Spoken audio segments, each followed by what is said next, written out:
Okay, so welcome to this latest Travolution webcast. Today we're going to look at the world of online retail with a specialist who was once, not until recently, based in London, but has now moved to New York. He's going to introduce himself in a minute, but welcome to Dan from Qubit. So just as we kick off, Dan, just tell us a bit about yourself, but also about Qubit and what it does. Yeah, okay, thanks, Lee. So my name is Dan Bensley. I'm the industry head for travel at Qubit. So Qubit's a technology provider. We provide personalization capabilities for retail brands, any kind of consumer e-commerce brand, but with a large focus in the travel sector. My role really is partly business development, sales, and partly positioning of our solutions and strategies in the space. Yeah. So like you said, you've got a big position in travel. It's one of the sectors that you've done a lot of work in. And I believe you've been looking at the situation around the COVID pandemic and how travel starts to come back from what you've experienced over the last 6 months. And you're about to bring out a report. Just tell us a little bit about that report and what people will see in it. Yeah, so it's clearly been quite a distressing time in the travel sector for the last few months, but we've seen some interesting behaviours and actually quite a few green shoots of positivity emerging. And so really the crux of the report is split into two phases. It's looking across our travel customers and the way that our strategists have employed solutions to firstly help our customers kind of bridge the gap between where they are today through to normality. So techniques and solutions that they can implement to kind of make the most of where we are. But then also how the second part is really geared around how brands can really set a foundation and prepare for the rebound once confidence is restored in the space and consumers are back out traveling at the frequency they previously were. So it's a two-step report and it's free to download, but really it focuses on actual strategies and techniques that we've delivered in the sector for many of our customers. Yeah, and in that first phase that you mentioned, then, so as companies are, well, they're trying to survive, I guess. A lot of them are having to do lots of things behind the scenes, but they're also trying to keep in touch with customers, don't lose track of customers, so that rebound can happen when it's right, the time is right. What sort of strategies have you been observing then, or have you been helping your clients to go through that period? Yeah, so it's interesting because clearly when many of the lockdown restrictions were initially enforced, there was a number of effects. People would be very well versed in this, but the cancellation of bookings, the implementation of health and safety procedures on flights, in hotels, but also a change in how many of the brands were gearing up for the types of products that they sold and which destinations were available to be sold at certain times in the year. And so there's suddenly this total lockdown of being able to transact and service many of the customers. And so whereas a lot of our work was primarily on driving bookings and quality customer service for many of our customers, we had to really look at how we help them navigate the current times. So this first stage around kind of bridging the gap during the time period for however long it's going to last was really kind of primarily around customer service and making sure that consumers still have trust with the brands that they may be booked with. So a large part of our work was, and it sounds very simple, but enabling brands to communicate very effectively with reassurance messaging, updates, news, notifications to schedules, any service that they're providing. And what we've often seen is that many businesses often have a process for deploying new messaging or updates to the site. Maybe there's a development process or an IT step that needs to be passed through. And obviously the frequency with how things were changing meant that businesses need to respond more quickly to this. So one of the things we did was help customers deploy templates to the site that are almost controlled and vetted by technology teams. But the content of these templates can be managed by marketing business users so that they can deploy updates, notifications very, very frequently. Interestingly, what we saw like a derivative of this was businesses showing different notifications according to the different locations that consumers were arriving to the site from. So if someone's arriving to the site from France, there's going to be different procedures from France. If someone's arriving from the UK, of course, there needs to be UK related content. So it was a good way to target relevant messaging and reassure consumers at that stage. Yeah. So certainly in the kind of early phases, that was a big part of what we're doing, trying to encourage quality communication and connection to the consumers.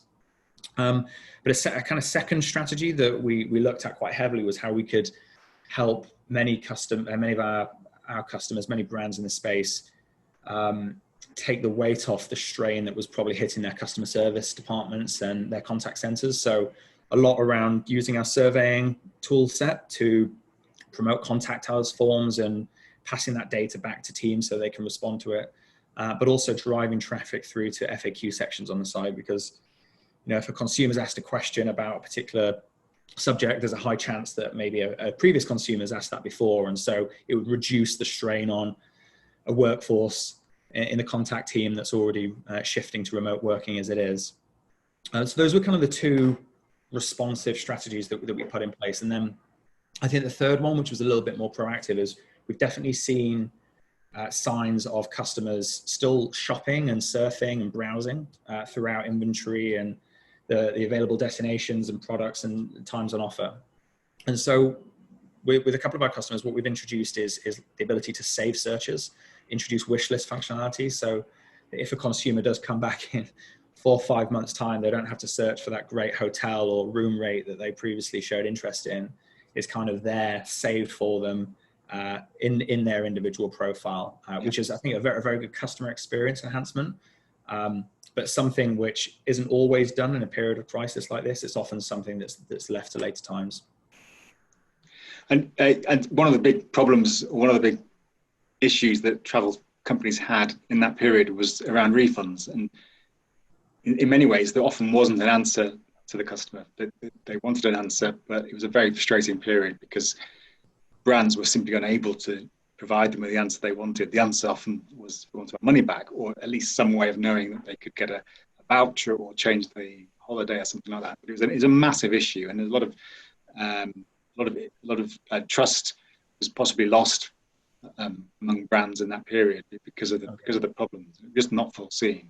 How did some of the brands sort of cope with that to try and maintain a degree of trust when clearly they weren't going to be able to give the consumer the answer they potentially wanted? Yeah, it's very, very tricky, and fully sympathetic to how complex a situation like that must be. On the consumer side, you've got consumers that believe they're entitled to a refund if they haven't used the products or service, but then on the other hand, you've got many of the businesses in the trade sector that need the revenue from advanced bookings and deposits in order to pay their end suppliers and run the company, which is obviously a strain. I think you actually wrote an article about this early in the year about an executive that described it as being stuck between a rock and a hard place, which is interesting. So where we've kind of looked at this and tried to help is being very clear about refund policies. So enabling the brand to really clearly describe and show the number of options that are available to the consumer, and almost deal with them in a different degree of urgency. So if the consumer is due to travel within 48 hours, then they need to be able to contact someone to look at alternative options. Yeah. If it's further out booking, then information on the website and mobile site can help. Where we've seen probably the best approach taken is when businesses have offered incentives to leverage e-tickets or credit with the business.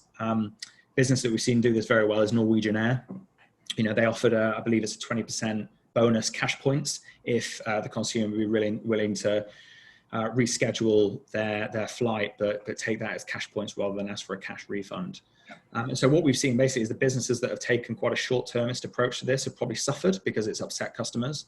Businesses that have tried to explain the situation, offer a range of options, and ability for consumers to book again in the future have built more positive relationships, and that's probably benefited the long-term experience with the brand. Yeah. So you think there's brands out there that have almost tried to turn a negative into a positive, because they can say, we're on your side, we're trying to get you your refund because it may be somewhere else, the money's with the airline or somewhere else, but we are trying to get you this refund. We are doing your job for you in a sense by being that intermediary, and you just have to bear with us for the time being. But we are trying our hardest. Yeah, absolutely. And it's interesting because I think many of the businesses, an airline's a good example. they can offer a credit for a consumer to rebook at some point in the future, because there's a likelihood that maybe the customer wants to travel somewhere else with the airline. I think where it's hit certain providers harder is if they're, a bespoke provider in a particular location, and a consumer's desire to travel to that specific location, might not be there next year. Maybe there's a wedding and the wedding's been rescheduled and they can no longer attend. So I think the larger providers with a bigger range of availability, or fleet network where there's the ability to redeem the credit later in the future, have probably positively responded to this. But it's been a lot harder for some of the smaller brands, which is obviously the case. So a real mix, I say. But what we've generally seen is the brands that have communicated quickly and professionally have been the ones that have probably gleaned the best response from consumers. Yeah. What we saw during this period, this bridging period, was when marketing restarted again in a more positive manner. It was all about sort of saying, we know you can't come now, but bear us in mind when you do, or when you want to book again. We're waiting for you. Lots of destinations put out messages of that nature. Is there any evidence to show that really cut through with customers, that they will remember that when they do come to book? Yeah. So we've seen quite an interesting effect, because I think a lot of the initial thought of what's been happening during this turbulent time has been an absolute lockdown and prevention of all interest in travel. But actually we've seen a lot of green shoots emerge. We've seen quite buoyant customer demand in certain segments of behavior. Certainly over the last couple of months, there's been a massive resurgence in last minute travel, when consumers have been trying to navigate, the quarantine restrictions. Can you travel to France? Can you not? Can you travel to Greece? Can you not? And so on. And so demand for particular last minute destinations has been interesting. So something that we try to help with is provide trending destinations based on a short-term window. So which are the trending destinations for consumers in your location in the past 24 hours or 7 days. And interestingly, if people are searching for staycations, which is a big demand, trending destinations more in the staycation sphere as well. So we're not just showing foreign destinations, we're showing both staycation, domestic destinations, and as well. So we've seen a resurgence there. And then also I think we've seen a lot more around this this kind of family segment that are perhaps really trying to get to see close family members who may live abroad, or they need to be able to travel, even local transport, being able to travel across the country. A lot of these providers provided the ability for consumers to travel to see friends and family. So we've seen a resurgence in that open up. And so again, another thing that we've employed with some of our customers is storing frequently booked routes or bookings, so that as soon as that opportunity to travel becomes available again, that the consumer can easily rebook and find the rates and make that quite an easy process. So we've certainly seen these green shoots emerge, and it's not been all doom and gloom, but certainly the kind of domestic demand has increased, and we've been trying to see how we can help brands harness that as well. Yeah. So you said you're also looking at that rebound phase once we get through the sort of this interregnum. What does that look like to you, and how does a firm know when it's time for them to move themselves into that rebound phase? So much is up in the air at the minute. So there's lots of lack of clarity on, you mentioned quarantine, but any testing and government rules around travel. Yeah. It's extremely difficult. So what does the report highlight there in terms of how firms can be ready for the rebound? Yeah, so it's a very difficult one to predict the timing of, and it's not going to be a click and sometime suddenly we're back to kind of 2019 levels. I think it's going to be certainly a phased recovery, but because of some of these green shoots and confidence being restored with many travelers, I think what we've seen as a big driver for many of our hospitality customers is going to be professional events and networking events resuming. So a lot of their bookings often come from an event midweek and then driving a lot of leisure trade at the weekend, for example. So I think when professional trade returns and corporate bookings return, that's gonna be a big spark. But secondly, I think the second part of how we've looked at this, preparing for the rebound, is really kind of ensuring customers are aware of what's available, where's safe to travel, but also offering promotions and trying to harness loyalty with customers that have frequently used a brand, for example. So we've laid out kind of 8 strategies, which we've seen our customers kind of begin to stockpile and implement very gradually. So it's something that we've set up for them, and when they feel the time is right, they can launch a strategy. The first, a very simple one, is excluding unavailable dates, so that any traffic for people that are browsing are only browsing destinations that are available at a set time of year. And so, we've seen a resurgence of the kind of 2021 winter campaigns probably being brought earlier. So customers that are looking to get away at the end of the year for some winter sun, probably searching for that a little sooner. So excluding dates has been key. A second thing we've been trying to do is provide a lot more messaging around what to expect in destination for particular locations that consumers are searching for. And we've seen JetBlue do this very well, because they've actually got a list on their site across their entire fleet network, the actual restrictions and travel measures that are put in place from each location, which obviously makes it a lot easier to know how to prepare as a consumer, what to expect in destination. Yeah. So those have kind of been 2 almost customer service oriented strategies for preparing. Kind of later in the book, what we talk about more is kind of how to gear up for the bookings. So we've offered things like triggered promotions for later in the year. So if a business has a commitment with particular providers, or they need to drive particular inventory, these are promoted and highlighted to consumers when the demand returns. Yeah. This visiting friends and family segment is always going to be key throughout the year. But something else that we focused on as well is trying to really boost ancillary bundling as well throughout the booking journey, because certainly what we've seen is consumers, if they have multiple suppliers and providers to have to try to redeem booking their bookings from, it's almost much easier if they have the whole experience bundled with one operator, if that is possible. So we've been trying to drive ancillary bundling throughout the pre-book phase and also the post-book phase. So it just helps the experience for the consumer. They land in resort, they've got everything they need included in their package without having to work with different providers. And of course, that drives higher margin revenues for many of the brands, and so has been a focus and implemented very slowly as demand starts to return. I suppose the flexibility must be also key to allow people to change their booking, maybe at no cost to them, or to cancel at quite a late stage in case something happens. So has that been one of the key drivers to work in messages around flexibility and to give that reassurance? Yeah, so I think it's actually in some ways, been a revelation for many consumers that they are able to, be refunded or change their travel dates, which is obviously quite restrictive in the past unless you pay kind of premium fare and booking prices.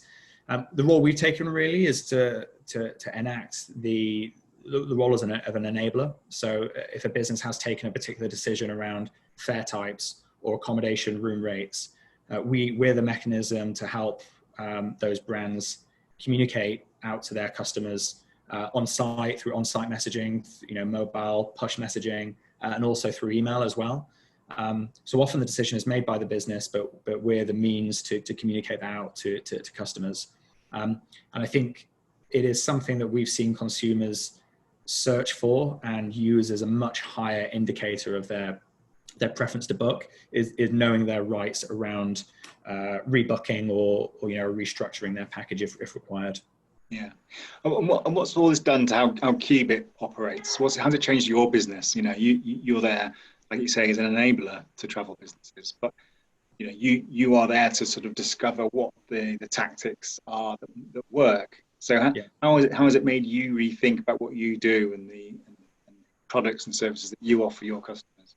Yeah, it was definitely a time like this definitely makes the team sharpen the pencils around how we should be thinking about these solutions. But our approach is really twofold. A large part of what we do is around the collection of thousands of data points that we use to be very data driven in our recommendations and our predictive modeling and our machine learning.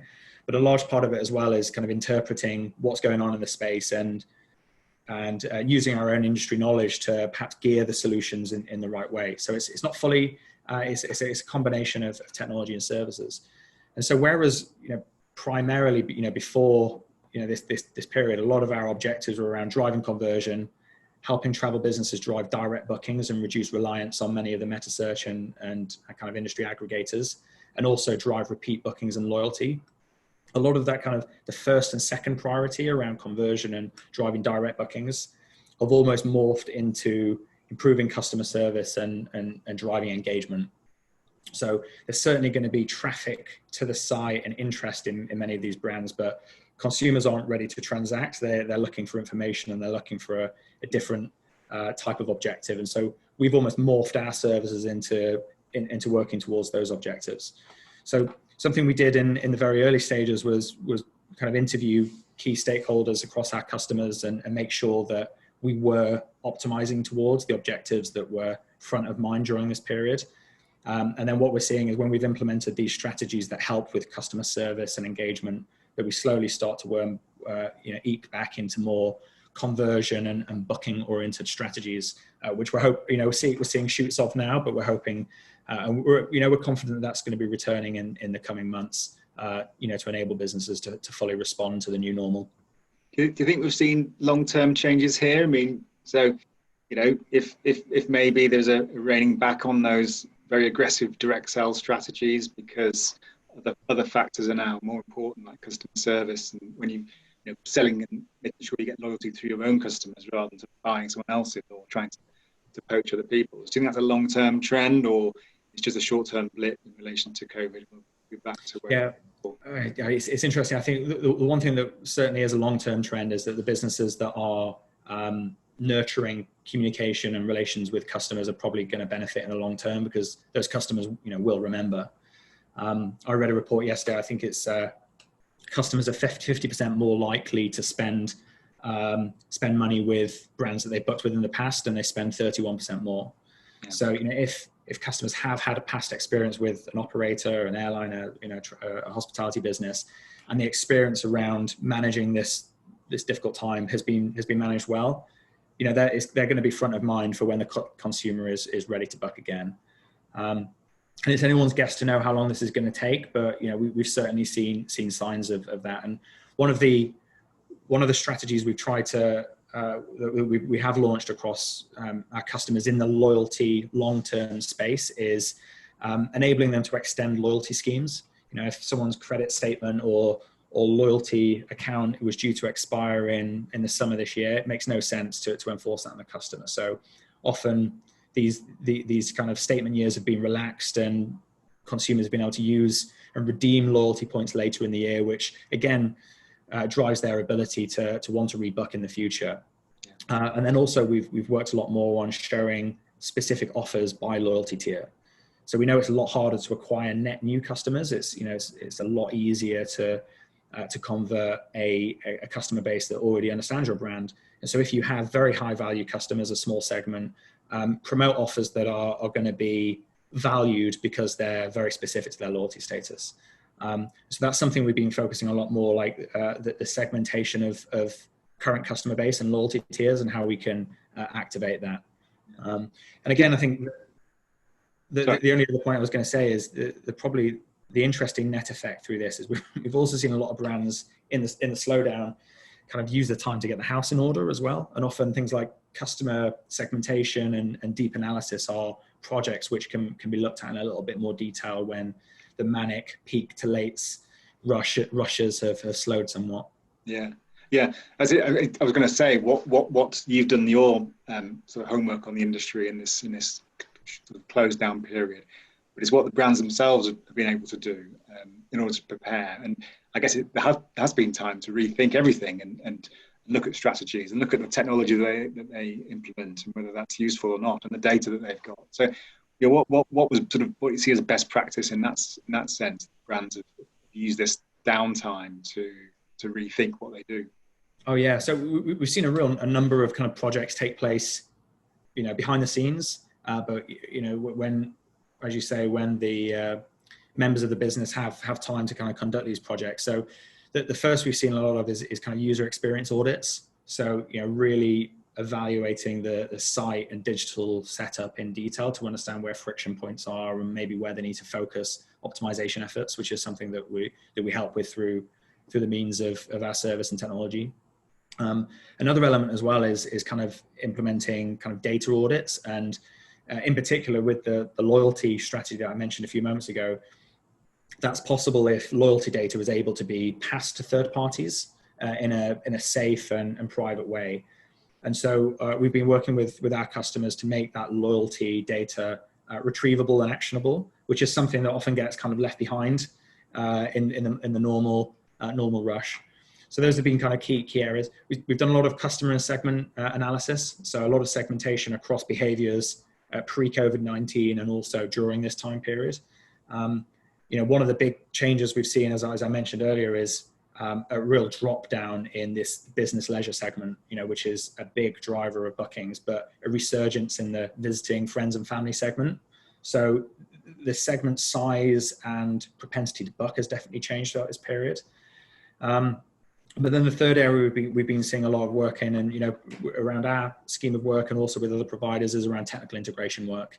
So many of these travel businesses know that there's going to be more business transacted online than before through traditional retail means, and so the digital setup and environment has to be market leading and up to scratch. And so a lot of these technical enhancements projects are taking place now, ready for when demand really spikes later in time. Yeah, you mentioned data audits, and that's what a lot of your insights are driven from historic data. So actually, what's interesting now is whether that historic data is as good a predictor of future behaviours as it used to be, given what's happened. Maybe things have changed so much that actually much of your historic data is now just that. It's just historic and it's changed. Do you think that's the case, or is there still some value in that historic data? Yeah, I'd say that there is some value. It's probably not as valuable as it would have been before COVID-19, because the trends will have changed quite significantly. But interestingly, in historical data, there could be trends that are very holistic around kind of which destinations are popular, but there can also be quite detailed trends around booking windows. How long does it take particular booker types, cohorts, families, for example? What's the booking window between search to book and travel? And these types of behaviors stay quite constant, even with macroeconomic changes like a pandemic. People still need time to research, whereas a single traveler takes a lot less time to search, to book, to travel. And so these windows often stay quite similar. So what we've looked at during the real change in behavior from the beginning of March is how we can employ some of the relevant past insights to the behaviors we're seeing today. And one of the benefits of using technology is that we're able to react to more recent changes in behavior and data a lot more quickly, than previously having to analyze past behavior manually. That takes a lot longer. So it means that businesses have been able to adapt. And one area we've kind of worked with this quite heavily is showing, as I mentioned, trending destinations based on a short time window. So based on how the quarantine rules are changing, the trending destinations and how people are searching for particular routes or fares or room rate options are going to change very quickly. And that can often help customers understand which are popular and therefore which are safe if other consumers like them are searching for these places. You get the impression it's we moved into a phase where, and people say this phrase and maybe they don't really know what it means, but real-time data, real-time analytics, things that can tell you stuff that's happening literally now and then may not be the case in almost a day or even an hour's time. And that's difficult because too much change is very difficult. You can't predict much when things are changing all the time. But is that now sort of embedded? Do you think that we're moving towards a more real-time approach to analytics and data and providing the customers with that personalized service? Yeah. Now, with some of the cloud technologies that are available, the ability to process, enormous reams of data means brands can take to account kind of real-time trends in a much quicker time window. But one of the things we always look at is we need to temper that with making sure that we are providing interpretation and looking at the sector as a whole, because no algorithm is ever going to be able to factor in the government's response to quarantine in France, for example, in immediate terms, or no algorithm is ever going to be a factor in every single influencing factor that drives consumer demand. But what it can do is automate a lot of the complexity and predict and recommend and suggest, which takes a lot of the time out of manual work. And so what we've been employing with our technology solutions are these kind of automated techniques to recommend destinations or promote, but also give the tool set to many of our customers to be able to override the algorithms or the output if it just simply doesn't make sense for their business. And so I think that's where a lot of the real-time data management capabilities are coming in. They're automating the complexity, but giving the means for the controllers on the ground to be able to override and direct in a way that makes sense for the business. It's like, so you mentioned the word algorithm, and it's obviously algorithms have been in the news recently here with the A-level of GCSE results, so, and apparently before they came out, the algorithm was perfect. It was going to do the right thing. And then the result didn't turn out to be that perfect. Oh, yeah. And you had to rein it back. So actually, as you said, it's about, setting things up. The algorithm might look great, but it's about what it actually produces at the end. So, theory and reality may clash. Yeah, and sometimes, as you saw with the education situation, often the teachers on the ground know best. In the same way that many of these travel specialists that have known about the sector and destinations for years, they know what's best when they're on the ground. And so that ability to mix kind of experience and knowledge with automated technology, I think is probably more prevalent in travel because it's such an unstructured product. It requires that deep knowledge a lot more than, maybe more transactable sectors like retail. And so we've definitely seen a change over that. And I think the exam situation in the UK has probably highlighted that more. Yeah, and that is interesting for travel, because as you said before, to a degree, this has pushed people down more towards a more sort of automated route where they needed to be with people en masse in a crisis situation, maybe go through some sort of automated process. And there was a big trend towards that before COVID. But actually now you wonder whether it could go too far, and actually people do want still to have that one-to-one interaction. I mean, I think we spoke before we started with this about retail going mad online in some sectors because people couldn't get to the shops. But actually in travel, because of that trust element and that degree of requiring detailed information, you do want that one-to-one interaction. And we're used to doing it now on things like this on Zoom. So it's going to be an interesting one for travel, where they blend that person-to-person, in-person touch with the more automated stuff that you were talking about earlier. Yeah, I fully agree. And I think for a long time, travel's always had that diverse spectrum of where consumers are willing and able to transact and book a travel experience without speaking to anyone because they know specifically what they want, through to the end of the spectrum where they need to speak to a specialist. If a consumer's booking a honeymoon in a foreign country they've never been to, and they need to know the recommendations of where to go and where best to travel to and the means to do that. And sometimes you do need that experience. And so I think a lot of what was a physical one-to-one experience in store or over the phone is probably going to transition digitally, so that many of these businesses are still able to give the experience that they pride themselves on, but the means to actually transact and book are still available to the consumer. And I think if you look over the last 5 to 10 years, we've seen a real growth of these kind of middlemen, price aggregators, fare selectors, tools that aim to make the process of booking travel easier. But actually there's so many of these intermediaries now. Often a consumer just wants to speak to a specialist and have the process handled by them.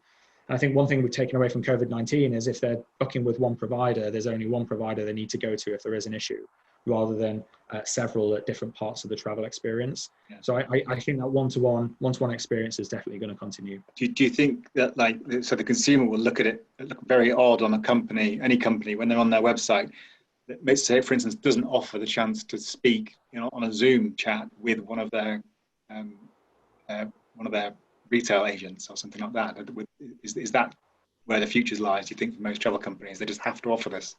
I'd be really interested. I can't say for sure, but I think that speaking to specialists and agents one-to-one, I think would be a really interesting move forward, because no matter how many questions have been answered in the FAQs and no matter how many notices, there's always an edge case that a consumer might want to understand. And the ability to speak to an agent or even a live chat could drive the conversion, could drive the booking for that particular, could tip the balance, as opposed to a provider that doesn't offer any ability to speak to a specialist on hand. Interestingly, some of the things we have seen, even if you look at brands like hotels.com, they're offering new widgets now to filter room rates by which offer free cancellation up to 24 hours before. So even if they're not providing the exact one-to-one ability to speak to an agent, the most common questions can be almost introduced into the book flow, so that they don't need to speak to an agent. That's the key question. They can find that within the search experience. And what we think is that there's going to be a lot more functionality introduced throughout the book experience that solve many of the common questions which consumers would likely have for agents on a one-to-one basis. Yeah. And on that rebound phase, then when companies do start getting back into the market as they were before, hopefully in the not too distant future, are there some pitfalls to watch out for? You've got probably a fairly cautious customer. Don't want to part with their money too early. That's going to be tricky for travel, to sort of ideally book early and pay early. But what do you think could be the pitfalls for a brand that thinks they've gone back to normal, and yet they enter the market and discover it's not quite the case? Yeah, it's something that we'll be learning from all the time through the data we collect and insights we gather. But some of the things that we're consulting quite heavily now as part of the range of solutions is clear messaging around the consumer rights, around the fare, the booking type. The customer needs to know what they're getting themselves into during this time, and it's almost been a lesson. So probably more information provided in the search experience than before. There needs to be a clear way to contact agents, as you said, Lee. If there are questions, there needs to be a clear way for customers to resolve those questions. But also we've seen a lot more around customers offering alternative recommendations or room rates or fares if the particular route or room rate they're looking for isn't available, rather than just have a search result that shows no search results available, which is a poor experience. Offering alternatives and recommending to the consumer, because we know consumers are led by what others like them have done before, so that can be a really good indicator. But interestingly, another thing that we've seen a lot of is, this is a window to re-engage past visitors who haven't engaged for a while, but we're confident will wish to travel. There are consumers that are itching to get away for some sun, and if there's a way to re-engage them through past email marketing, through ways to re-engage them through push messaging, or when they do land on the site, we're stressing to our customers to really kind of maximize and capitalize on that traffic. It's much harder than reacquiring net new customers. And so, I think a lot of the strategies will shift to converting customers over a slightly longer window and leaning more towards customers that have traveled with you in the past in order to drive repeat bookings. Yeah. And finally, we don't yet know necessarily the impact this is going to have on the economy, although it looks like it's going to be significant. Most countries have sort of been plunged into recession, at least temporarily, and may well last for some time. So if we do move into a period when, particularly for this sector, customers have less disposable income, even if they do want to spend that on holidays, how do you think that changes your approach to market when customers are really feeling the pinch and having to sort of rein in the belt? Yeah, that's inevitable. Particularly if consumers have been financially affected, they're going to have less disposable income. But I think what that means is they're going to be hotter on the lookout for promotions and deals that they can leverage. And so I think brands are going to need to market hard during this time period. There's definitely an increase in staycations, as I mentioned, and also long weekends as well. And so the types of experiences that consumers would probably have put to one side because they're looking for a 2-week holiday, perhaps that's being morphed now into shorter windows, but at a higher frequency. So I think, certainly we're seeing across our customers, many of the promotions and offers that are being served are kind of changing to more digestible type of bookings, certainly in the leisure segment as well. So I think that's going to be one area. I think as well, as we mentioned, customers are going to be keen to redeem any rewards or any points that they've accrued over time, and try to manufacture better deals for them or the family. And so a loyalty scheme can be a huge driver in driving these direct bookings. It could move the needle between winning the business as opposed to another provider. And so we're doing a lot with our customers around really promoting the loyalty schemes and the benefits of these schemes in order to drive the direct booking at a very difficult time. So that's probably where a lot of our strategies have moved to in the later stage, is really kind of enhancing these loyalty strategies for the brands. And just a final word on travel's prospects, the sector. As you said at the beginning, you work across different sectors, but you've got a big footprint in travel in particular. But you do see what's going on elsewhere. And like we said, there's some sectors that have been booming online. Just what's your assessment of travel's position there in the way it's adopting technology, adopting these new ways of working, and really pushing the personalization agenda? Yeah, it's been interesting because we work across a range of sectors. So, in retail, some of the sectors, luxury, beauty, cosmetics have done extremely well. Home and garden, and if you're a home and garden brand during lockdown, you probably start to do very well throughout this period. But as you say, some of the travel sectors in particular being affected quite heavily. Generally, what we're seeing is, when the free movement of people has been locked down for a number of months, obviously the travel business is going to be at the front of that. But we are seeing changes come to the forefront, because often people have a need to travel through business or through seeing family, and so we are seeing that recover. Great yesterday to see the Virgin Atlantic bailout package be announced. I think that's going to employ a lot more confidence. But generally, even though the consumers have been prevented from traveling, that hasn't often stopped them from wanting to travel. Yeah. Confidence is taking a hit, and reassurance and safety measures and protocols have been employed, but consumers still want to travel. And I think, generally the effect we've seen is it's a different way of communicating how consumers are going to be enabled to travel. That has been the big takeaway. Not necessarily trying to get them to travel. It's giving them the confidence to do in a safe and assured way. Yeah. Look, good stuff. Thanks for that, Dan. I know you're looking forward to travel resuming again, so you can leave New York and go and visit friends and family that you haven't seen for a long time. So I think we're all in the same. Yeah, it's been a while, but yeah, nice to speak to you again, Lee. Thanks very much. And you. Thanks very much for that. Thank you. Okay.